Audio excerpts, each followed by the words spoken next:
అయితే ఒక్కరోజు లేట్ అయినా కూడా మీ పిల్లకాయలు బయట నిలబడతాము ఫీజు కట్టాలంటారు. ఇలాంటి టైంలో ఫోన్ చేస్తే ఫోన్ లిఫ్ట్ చేయటంలా. ఎన్ని మందికి ఫోన్ చేయాలి చెప్పండి? మా బిడ్డలకి ఏమైంది, ఎలా ఉండదు బిడ్డలకి సిచ్యువేషన్ ఏంటంటే ఫోన్లు కట్ చేస్తారు. ఫోన్లు కట్ చేసి సమాధానం అనేది ఏమి ఉండదు సార్ వాళ్ళ కాడ. ఇప్పుడు అడుగుతా ఉంటే ఇప్పుడు ఏమి ఏం కాలేదు కదా బిడ్డలకి, ఏం కాలేదు కదా బిడ్డలకి, ఏమైంది అవ్వలేదు ముందు చెప్పాలి కదా. పేరెంట్స్కి ఫీజు అడుగుతారు కదా, ఇన్ని చెప్పాలి కదా, రెస్పాన్సిబుల్ చెప్పాలి కదా. రెస్పాన్స్ చెప్పకుండా ఏం చేయాలి చెప్పండి సార్ మీరు? మాకు కానీ ఒక బిడ్డ సార్ ఉండేది.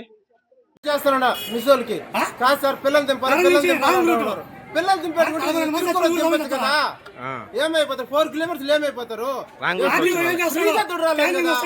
ఫ్రీగా దొడుకున్నారు.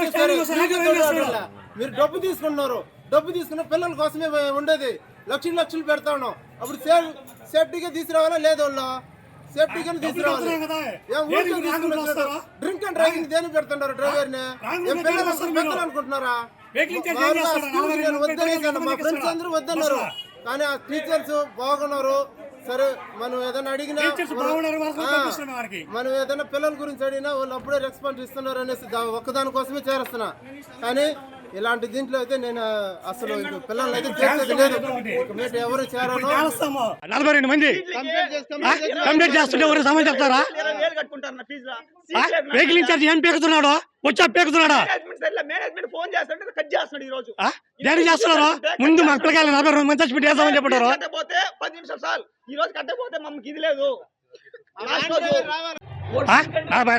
పెద్ద పిల్లలు వచ్చినప్పుడు 42 మందికి ఒక బస్సు వేయాలి కదా మీరు. చిలమత్తూరు వరకు ఒక బస్సు వేయాలి కదా. 42 మంది పిల్లలు ఎక్కించుకుంటారు.